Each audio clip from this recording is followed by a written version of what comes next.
Maka Jurayj kemudian sholat lagi. Ketika beliau sedang sholat, ibunya datang ke depan kamar dan memanggil. Lagi-lagi Jurayj tidak membatalkan sholatnya. Terluka hati sang ibu. Maka sang ibu kemudian mengatakan, tidak akan wafat anakku, melainkan dia akan diuji oleh Allah dengan ujian yang berat. Tinggal tidak jauh dari rumah mereka seorang wanita yang tidak baik. Jurayj pernah digoda, tapi beliau menolak. Wanita ini kemudian, berzina dengan laki-laki lain. Hamil. Dan ketika dia melahirkan, masyarakat bertanya, siapa ayah dari jabang bayi ini? Dengan ringannya wanita itu memfitnah, ayah dari anak ini adalah Jurayj. Masyarakat termakan dengan fitnah ini. Mereka mendatangi rumah Jurayj dan mereka merobohkannya. Kalau bahasa kita, nggak nyangka, kirain kalem, kirain soleh, nggak taunya. Jurayj dipanggil dan kemudian dibawa. Diserahkan anak tersebut, diminta mengakui bahwa beliau adalah ayahnya. Jurayj kemudian menggendong anak tersebut dan kemudian beliau bertanya, man abuki, siapakah ayahmu? Atas izin Allah Subhanahu wa Ta'ala, bayi ini kemudian berkata, abi ar-ra'i, ayahku adalah penggembala itu. Terkejut masyarakat. Mereka sudah termakan dengan fitnah wanita tersebut. Mereka menyesal dan minta kepada Jurayj agar dibolehkan membangun lagi kamarnya dari emas. Ditolak oleh Jurayj. Dia hanya minta agar kemudian dikembalikan kamarnya seperti sedia kala. Hadis riwayat Imam Bukhari. Di antara pelajaran yang disampaikan oleh Imam Ibnu Hajar berkaitan dengan hadis tersebut adalah bahwa yang pertama, sebagai orang tua, hati-hati dengan ucapan kita. Ya.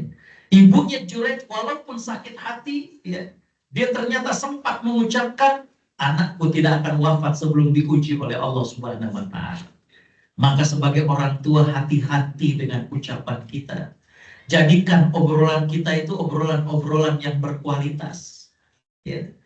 Saya yakin bahwa Bapak juga sering ngobrol sama anak. Tapi bagaimana kemudian sambil ngobrol kita tanamkan nilai kepada anak. Ya. Waktu lagi zaman batu akik, saya pakai batu nih.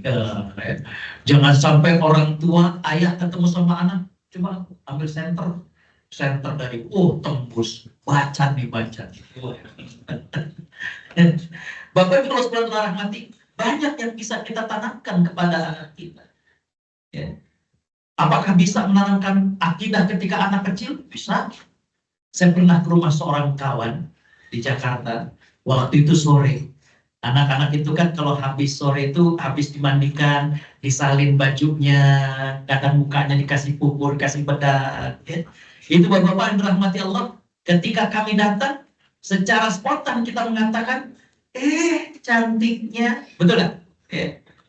Nah biasanya kalau anak kita itu bilang siapa dulu ayahnya, kan gitu. Ya. Yang menarik adalah bahwa sang anak ini sambil masih bergaya dengan kekanak-kanakan, tangannya diletakkan di pinggang, kemudian meliuk, apa kata dia? Siapa dulu Tuhannya? Siapa dulu penciptaannya? Ternyata bisa menanamkan. Kitanya saja yang kadang keliru. Kalau ada yang muji anak laki, apalagi bilang, siapa dulu bapaknya? Jadi Bapak Ibu sekalian rahmati, yang pertama tadi adalah keteladanan, yang kedua adalah jaga lisan kita.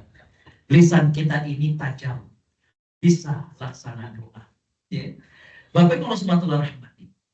Suatu hari, ada seorang ibu di Mekah.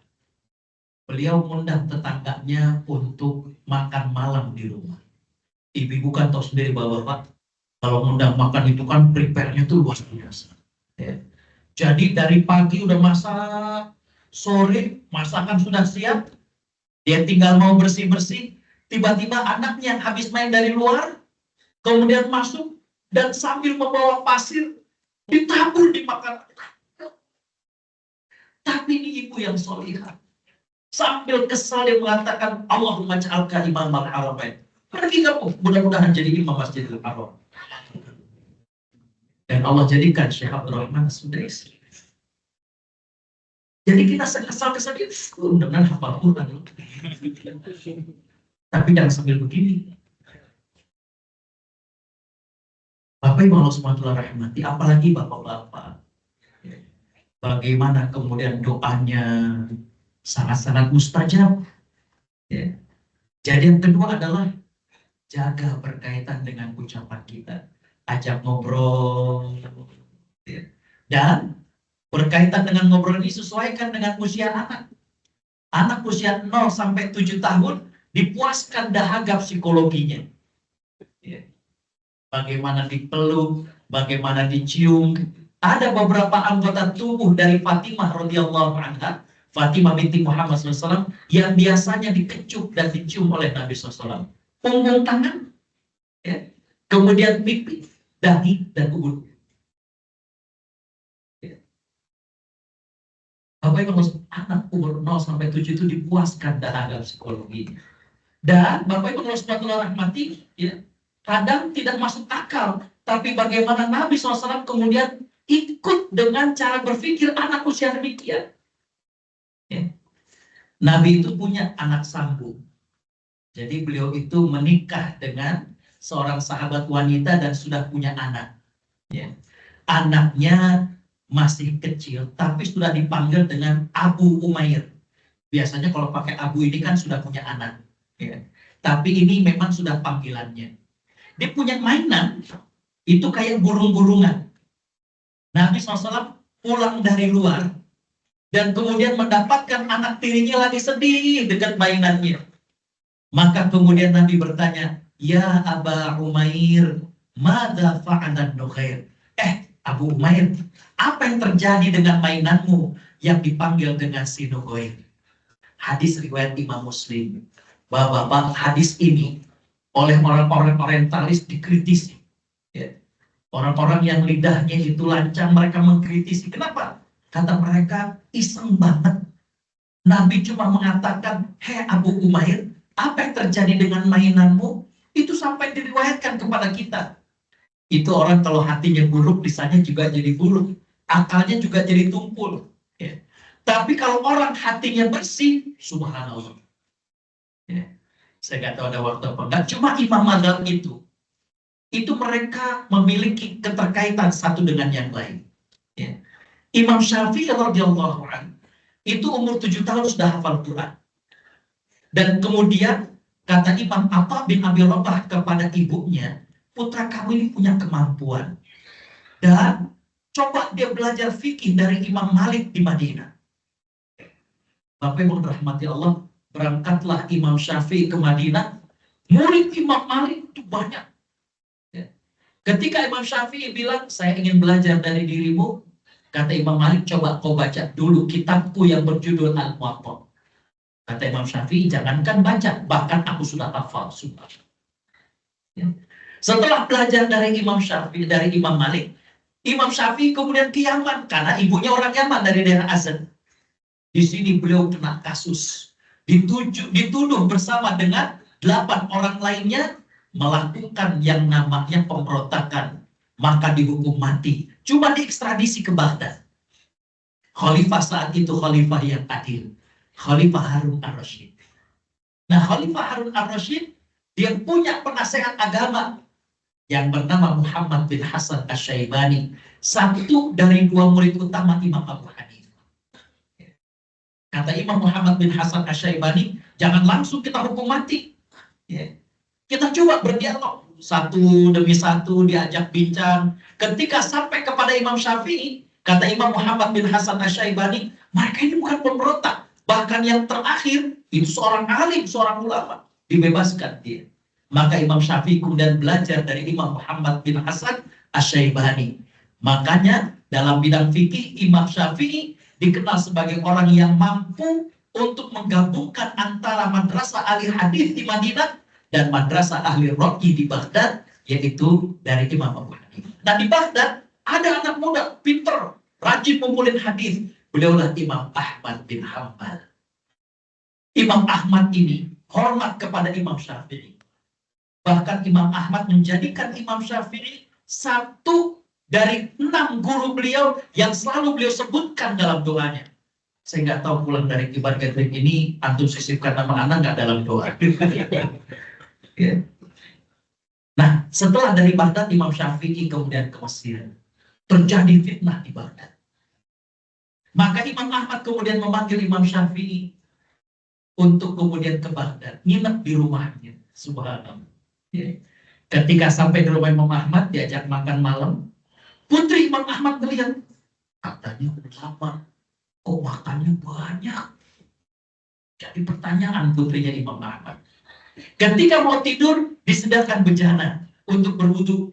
Jadi kemudian nggak perlu kemudian ke belakang untuk berwudu. Subuh, dilihat oleh putrinya Imam Ahmad, airnya nggak berkurang. Artinya apa? Imam Syafi'i nggak sholat malam. Ditanya dua hal ini kepada ayahnya, wahai ayahanda, inikah orang yang kau puji-puji sampai kau sebut namanya dalam doamu? Kata Imam Ahmad, kenapa? Semalam aku lihat makannya banyak, katanya ulama. Terus subuh aku cek airnya berwudu, nggak berkurang. Berarti dia nggak sholat malam. Kata Imam Ahmad, kau tanya saja langsung kepadanya. Ditanyalah dua hal ini kepada Imam Syafi'i. Yang pertama kata Imam Syafi'i, wahai anakku, aku tahu betul bahwa ayahmu itu adalah orang yang sangat menjaga kehalalan hartanya. Maka ketika aku nginap di rumah ayahmu, disediakan makan, aku yakin betul makanan itu halal, maka aku makan banyak di rumah ayah. Jadi kalau kemudian Bapak Ibu diundang ke rumah temannya, makannya banyak, berarti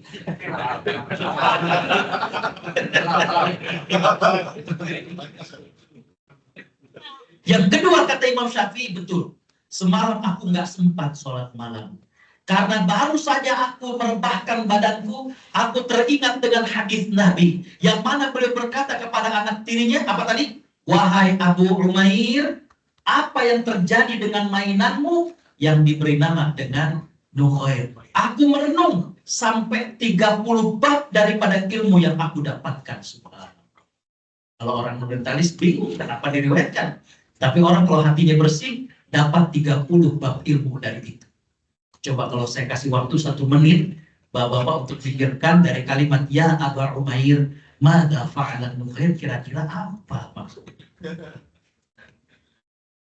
Yang pertama kata Imam Syafi'i, hukum asal patung itu adalah haram. Tapi kalau dia bentuknya mainan anak-anak, tidak diharamkan. Jadi kami, bapak-bapak ada yang berangkat umroh, atau kemudian eyangnya ada yang berangkat haji. Anak kita ditelepon, ya Pak cucu yang lagi di Inggris nih mau lapor. Aku mau bawain ontak dong. Bawain ontak. Tapi ketika pulang dari Masjid Nabawi, nah ternyata eyangnya ngelihat ada dilempar-lempar boneka. Ontak-ontakan yang dipencet bunyi ya Taiba, ya Taiba, ya Taiba. Walaupun bentuknya 3 dimensi, boleh nggak? Boleh, karena buat mainan anak-anak. Jadi yang kedua kata Imam Syafi'i, Nabi SAW mengajarkan kepada kita kalau ngobrol dengan anak yang umurnya masih sekian, cara berpikirnya masih sekian, ikut dengan bagaimana cara berpikir sang anak. Ya. Coba deh anak kita yang masih anak-anak dengan yang sudah mulai agak remaja, itu kalau nonton TV suka berebut. Yang kecil pengennya Upin aja. Ya. Atau kartun, bahkan sudah belasan kali diputar sampai hafal. Ayah, tak jatuh nih, tak jatuh. Jatuh, ketawa deh kita bingung. Apa lucunya kadang? Yang kakaknya pengen bola kan kayaknya. Ya tapi kita ikuti, emang begitu. Ya. Karena memang khayalnya masih begitu. Nah itu kan tadi baru 28-nya nanti kapan-kapan. Karena Imam Syafi'i semalam mas. Nah itu yang saya maksud bahwa kenapa saya ngambil S3 itu di bidang fikih hadis, karena cara memahami hadis. Hadis adalah teks yang dia benda mati, tapi cara memahaminya adalah sesuatu yang mungkin akan terjadi atau saya. Bagaimana kita melihat dari sisi lain. Ya. Jadi Bapak Ibu harus ajak bicara anak sesuai dengan bagaimana cara berpikir anak saat itu. Ya. Maka yang kedua peran kita adalah tadi bagaimana kita ya, tadi ngajak ngobrol, menanamkan nilai, ya. sesuai dengan umurnya. Kadang naik kuda-kudaan dalam hati Allah, ya. Kita di kampus dihormat sama murid kita, di rumah kamu juga kayak kuda-kudaan gitu. Ya, emang begitu. Ya. Yang ketiga, ini berapa menit lagi mas? 10 tanya jawab. Yang ketiga Bapak rahmati Allah adalah ya, jaga kehalalan harta kita. Ya. Jaga kehalalan harta kita. Dalam Al-Quran ada 8 jenis cinta yang Allah sebutkan dalam Al-Quran. Ada 8 jenis cinta dalam Al-Quran.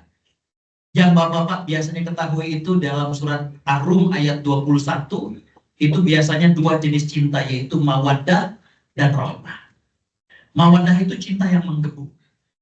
Biasanya pasangan suami istri yang baru menikah ini cinta mawaddah. Ya. Yang kadang keluar kata-kata ngegombal dan lain sebagainya. Ya. Tapi ketika pernikahan memasuki usia sekian tahun, kayaknya risih ngedengar yang cinta mawaddah. Makanya berubah menjadi rahmah. Jadi kasih sayang, saling melengkapi, saling memahami, saling mengayomi. Ya. Makanya sering ya ada misalnya training tentang pasangan suami istri, kita yang nikah udah 25 tahun, nikah udah 30 tahun, tahu-tahu kemudian kita diminta untuk mengajarkan kembali mengasihi kepada istri kita bunga. Aduh, kayaknya gitu ya. Karena apa? Kita udah kelewat cinta mawaddah. Ya. Bukan berubah cinta kita, tapi memang beralih kepada rahmat. Saling kasih, saling memahami. Ya. Udah nggak ini lagi dengan bahasa-bahasa yang gombal gitu kayaknya. Gitu mendengarnya itu gimana gitu. Ya. Kalau lagi cinta mawaddah sih, ya itu gimana mas pelondernya? Waduh, traffic jam. Ah nggak apa-apa, walaupun traffic jam kan cinta kamu ke aku lancar. Cintanya udah yang lama. Dengarnya tuh kayaknya gimana gitu. Iya. Karena udah lama. Nah, saya nggak mau ceritain semuanya dari yang 8 ini. Ada satu cinta namanya Ra'fah. Namanya apa? Ra'fah. Allah menyebutkan cinta Ra'fah ini ketika kasus tentang pemberian hukuman kepada mereka yang berzina. A'udzubillahi minasyaitonirrajim. Wala ta'khudkum ra'fatun fi dinillah. Jangan sampai rasa cinta kalian membuat kalian tidak tegas dalam hukum Allah. Cinta Ra'fah ini negatif. Rasa sayang yang berlebih, tapi akhirnya jadi tidak tegas kepada istri dan anak. Ya. Misalkan musim dingin atau musim panas, misalkan subuh jam berapa itu, ketika membangunin anak buat sholat, anak lain, udah biarin deh. Ada nggak rasa kesian gitu? Ini Ra'fah. Ya. Cinta yang kurang tepat. Ya. Di mana rasa sayang yang menjadikan kita jadi nggak disiplin terhadap anak. Itu Ra'fah. Ya. Padahal ada sebuah ungkapan orang tua yang mengatakan gini, lebih baik kita bangunin anak kita lagi kecil buat sholat subuh, dia nangis, daripada nanti besar kita ajak sholat kitanya yang nangis. Saya pahami? Nanti udah besar ternyata sulit diajak sholat kita. Ya Allah, nah, cuma disuruh sholat susah bener. Ya. Mendingan lagi kecil kita ajak, dia nangis lah, merengek lah, berwudu masih agak kedinginan, diajak sholat, sujud, kita bangun dia nggak bangun misalnya, ya, biarin. Ini Ra'fah. Jangan sampai cinta Ra'fah ini membuat kita kemudian yang penting anak kita bisa ganti baju, anak kita bisa makan enak, kita lupa membawa sesuatu yang haram ke dalam rumah kita. Jangan. Pengaruh Bapak Ibu. Ya.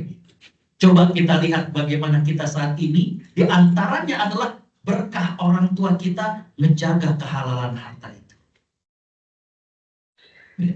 Orang tua kita nggak ada bimbingan-bimbingan, nggak ada. Ya. Jarang ada materi pasangan suami istri dulu, cuma mereka tahu prinsip-prinsip itu. Ya. Jangan membawa sesuatu yang haram dalam rumah kita. Ya. Itu.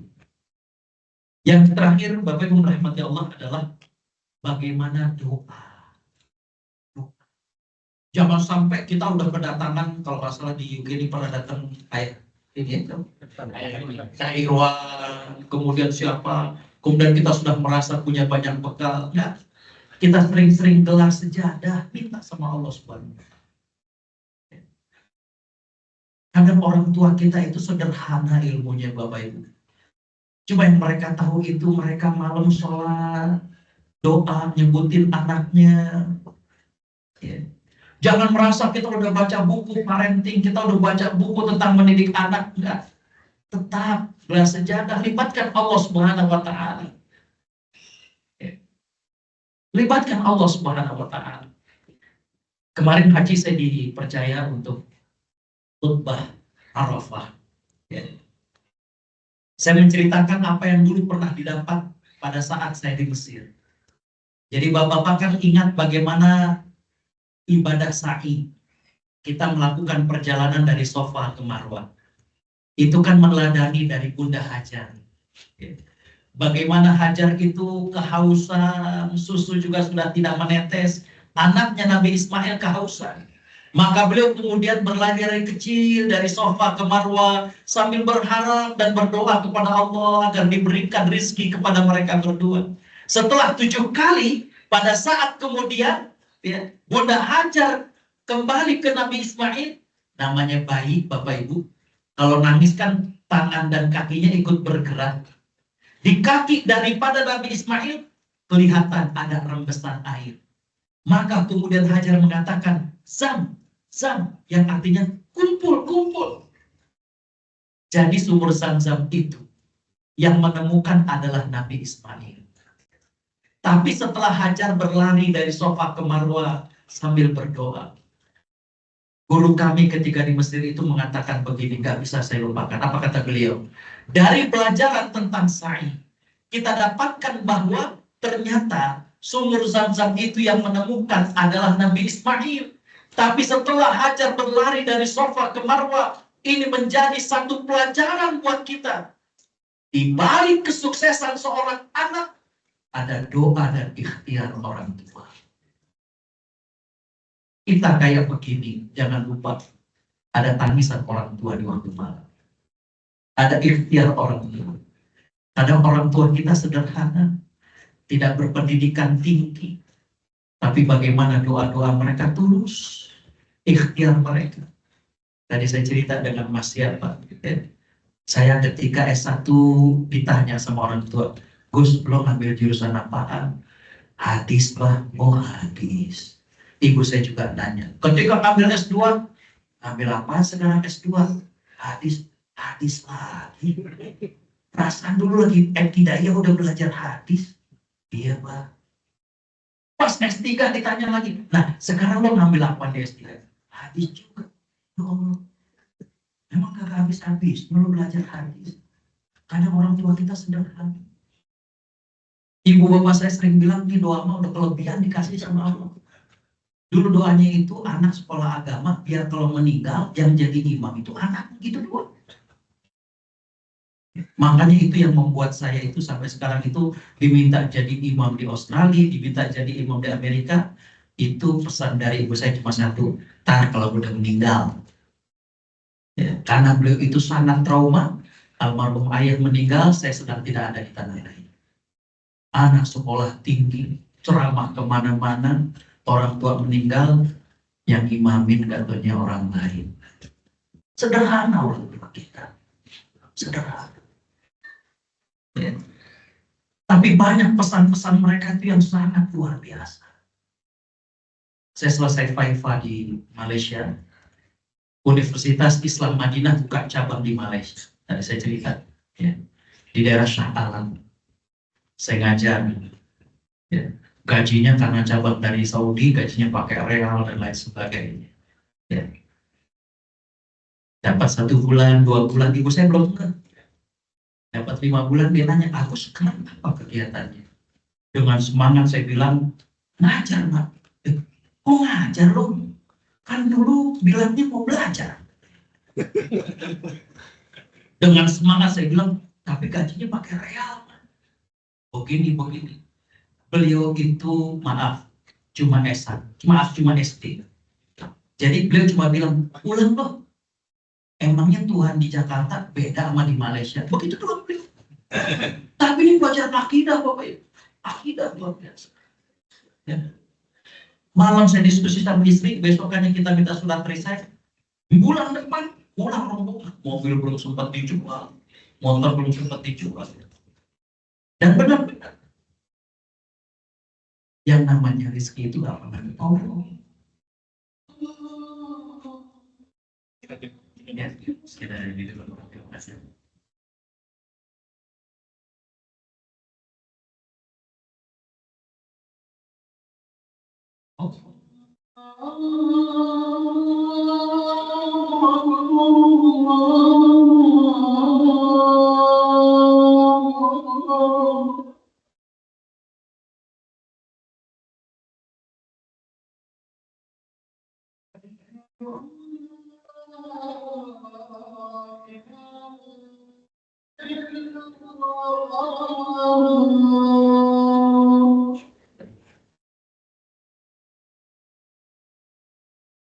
أشهد أن لا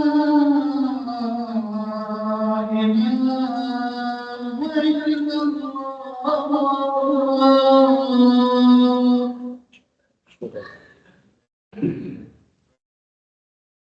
أشهد أن محمدا رسول الله أشهد أن محمدا رسول الله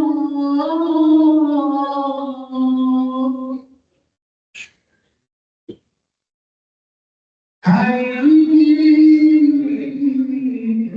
على الصلاة حي على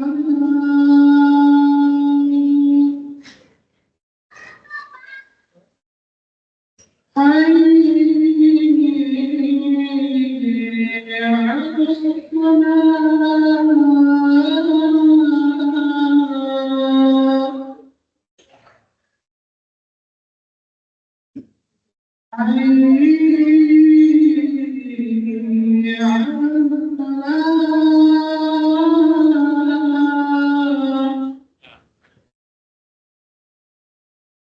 حي على الفلاح حي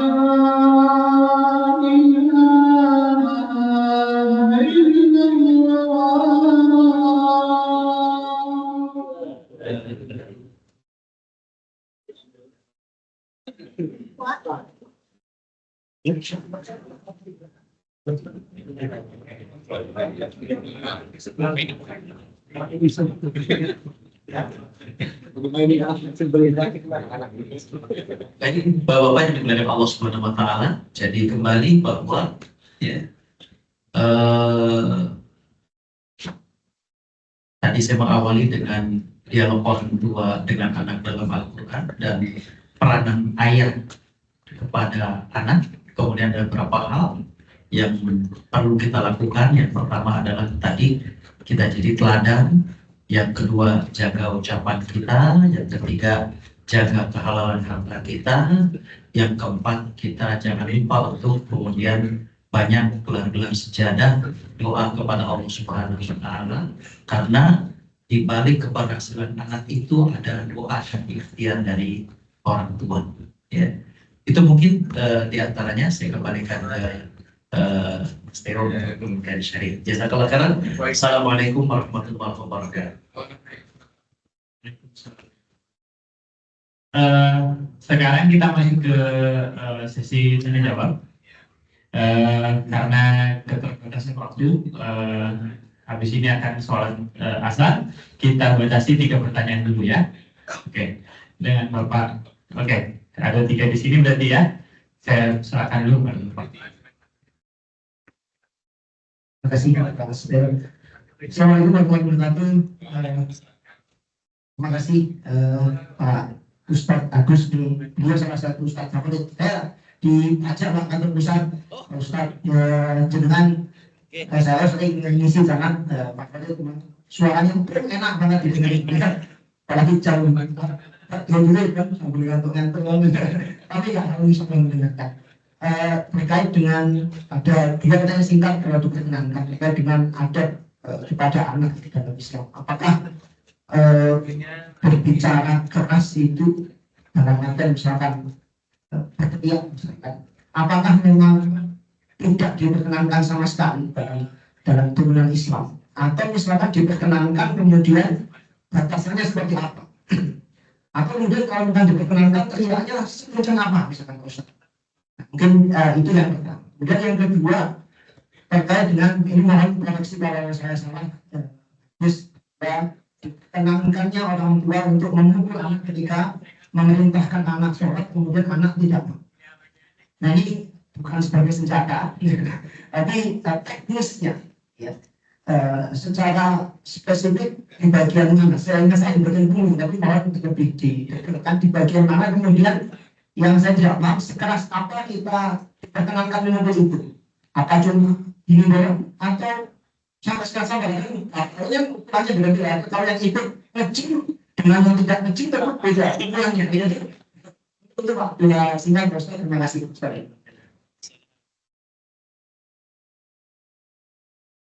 Assalamualaikum warahmatullahi wabarakatuh. Perkenalkan, nama saya Salim Ekstrak dari Cardiff. Mungkin satu pertanyaan kenapa waktunya. Ini tadi terkait dengan bagaimana Ustaz mengartikannya bahwa saat ini karena saya masuk generasi sandwich, ya generasi milenial awal, tapi bukan baby boomer, tapi juga bukan Gen Z gitu ya. Jadi pertengahan, kadang ada pertentangan tentang gaya metode VOC sama gentle parenting yang saat sekarang lagi tren gitu ya. Saya lahir dari orang tua yang mungkin modelnya agak-agak VOC gitu ya, tapi sisi yang lain saya merasa bahwa ada banyak positifnya dengan gaya-gaya yang seperti itu, termasuk ketika bersuara keras gitu ya. Tapi sisi yang lain banyak sekali katanya model parenting sekarang katanya saya sama sekali nggak boleh ngomong tidak misalnya kayak gitu. Dan kontroversi terkait dengan itu semuanya. Nah, sebenarnya kita menyikapi seperti apa dan apakah memang ada tuntutan yang bisa kita ambil gitu. Termasuk ketika akhirnya tadi sampai konsol jangan sampai berkata apa ya kasar atau keras kan juga ada tematikannya bahwa satu yang tadi apakah boleh sampai memukul, karena saya termasuk yang pernah melakukan itu untuk anak saya sekali dan sekali-kalinya melakukan itu, dan itu untuk anak laki-laki saya gitu kan ya. Tapi akhirnya berefek bahwa dia nurut dan adik-adiknya juga takut, meskipun yang perempuan nggak pernah saya pukul, tapi akhirnya dari situ. Tapi saya khawatir ada sisi trauma juga ke dia gitu. Kalau buat parenting VOC gitu kan ya, anak sekali pukul itu mau kabel, tapi kalau katanya kalau yang sekarang kita khawatirnya trauma bisa mulai kecerdasan dan macam-macam seperti itu. Mungkin mohon masukan. Terima kasih. Assalamualaikum warahmatullahi wabarakatuh. Satu lagi tadi Bapak. Bismillahirrahmanirrahim. Assalamualaikum warahmatullahi wabarakatuh. Saya Mas Kito dari Reading. Ini sebenarnya pertanyaan yang sama yang saya sampaikan ke Ustadz Ayat Ikhwan waktu kita tahun 2024. Masalah pendidikan tadi Ustadz Agus banyak menceritakan masalah dialog. Tetapi dalam kondisi saya sendiri, sejak istri saya hamil pun saya sudah mendatangkan pekerjaan. Jadi anak saya 3, 2 sudah menikah sekarang. Nah, ini anak yang pertama ini kondisi memang kalau berdasarkan secara abnormal jauh. Nah ini kalau waktu itu Ustadz Yahman banyak memberikan solusi dari sisi parenting, dari sisi psikologis anak. Tetapi kalau Ustadz yang memang ahli fikih, secara fikih gimana saya untuk memperbaiki kesalahan saya? Tidak ada waktu banyak untuk berdialog dengan anak saya sendiri yang sekarang sudah menikah, sudah punya keluarga sendiri, sudah punya anak. Jadi apakah dari sisi pendekatan strategi bagaimana untuk saya sebagai orang tua bisa berharap anak saya bisa jadi lebih baik lagi? Assalamualaikum.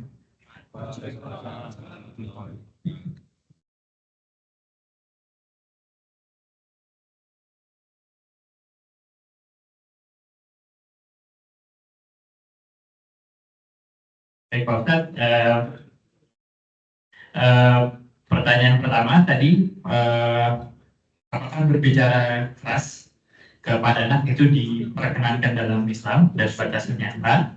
Kemudian pertanyaan kedua, apakah tepat hadis memukul anak? Ya, kemudian teknisnya seperti apa dan sekeras apa? Dipersilakan. Bismillahirrahmanirrahim. Alhamdulillah, salatu wassalamu ala rasulillah. Bapak Ibu warahmatullahi wabarakatuh. Bagus sekalian. Pertama berkaitan dengan berteriak. Ya. Berteriak ini adalah luapan emosi ataupun ungkapan dari bertumpuknya hal yang ada dalam dada kita.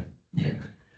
Kalau dikatakan boleh atau tidaknya kita berteriak atau bersuara dengan suara yang keras, jawabannya adalah dibolehkan.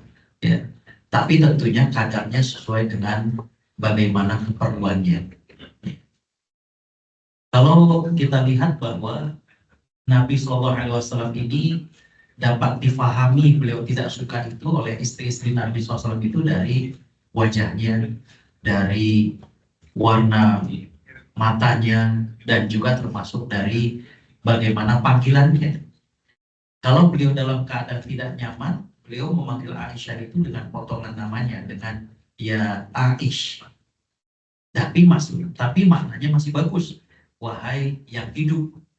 Tapi kalau beliau sedang senang, bahagia, bahkan bukan saja nama Aisyah, tapi beliau memberikan julukan dengan ya Humairah, wahai yang memerah kedua pipinya.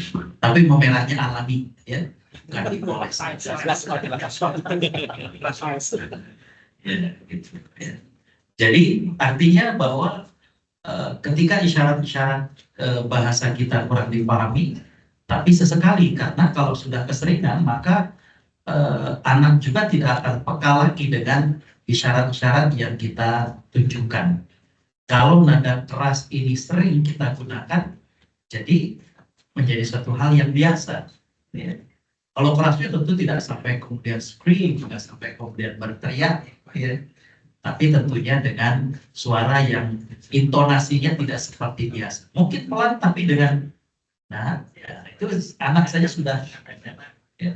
Tapi nanti perlu dibedakan Pak antara anak laki dengan anak perempuan itu sangat sensitif. Anak perempuan itu sangat sensitif. Ya. Ketika kita berbicara dengan ini saja, nadanya berbeda, ya, itu mereka rasanya akan berbeda. Ya. Putra kami 3, 2 lahir di Kairo dan 1 lahir di Jakarta. Jadi saya termasuk yang beruntung. Berangkat kuliah sendiri, pulang berempat. Untung kan? Nah ini yang perempuan kalau kita bicara beda. Nah jadi kembali bahwa kalau dikatakan boleh atau tidak, boleh tapi sesuaikan dan tentunya tidak sampai berteriak. Yang kedua berkaitan dengan hadis, Nabi SAW mengatakan, muru auladakum wa hum abna'u sab'in wadribuhum wa hum abna'u ashrin. Jadi suruhlah anakmu sholat ketika berumur 7 tahun dan pukullah ketika berumur 10 tahun. Ada beberapa pemahaman menurut para ulama hadis. Yang pertama, sebenarnya kalau kita latih anak kita sholat dari umur 7 tahun, sehari itu kan ada 5 kali.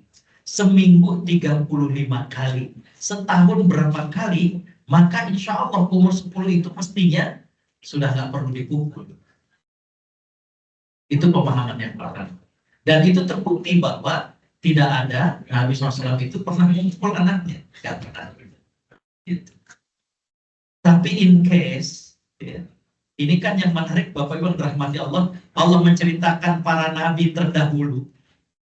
Ada yang pernah mungkin bertanya kepada Ustaz yang lain, kenapa Allah ceritakan nabi terdahulu? Ada Nabi Nuh, ternyata anaknya nggak beriman. Ada Nabi Nuh, istrinya. Ini hanya sekedar membuka wacana. Saya ingin bertanya kepada Bapak Ibu, kenapa Nabi Nuh tidak menceraikan istrinya? Nggak beriman. Okay. Nah ini, cuma intinya adalah bahwa untuk para nabi yang lain, Allah ingin memberikan satu pelajaran bahwa kadang buah itu tidak sama.